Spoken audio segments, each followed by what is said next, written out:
இவ்வளவு பிரயாசப்பட்ட லாபமே இல்லை, ஒரு பலனே இல்லை, ஒரு வெற்றியே இல்லை, இந்த மாதிரி காரியங்கள் ஆசீர்வாதமா இல்லை அப்படின்னு சோர்ந்து போகாதுங்க. தொடர்ந்து செய்யுங்க. செய்கிற காரியத்தை தொடர்ந்து செய்யுங்க. உற்சாகமா செய்யுங்க. உற்சாகமா பிரயாசப்படுங்க. உங்கள் கிரியைகளுக்கு பலன் உண்டு என்று கர்த்தர் சொல்றாரு. அதனால ஏற்ற காலத்துல அந்த பலனை நீங்க பார்ப்பீங்க. உடனே பலன் இல்லாமல் இருக்கலாம். சில சமயத்துல நம்ம பிரயாசப்பட்டதுக்கு உடனே பலன் இருக்கிற மாதிரி தெரியாது.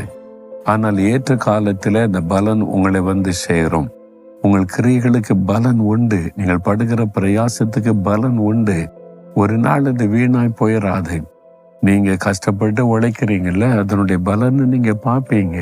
ஆண்டவர் உங்களுக்கு வாக்கு கொடுக்கிறார். அதனால என் மகனே மகளே, சோர்ந்து போகாத, நீ திடமனதாயிரு.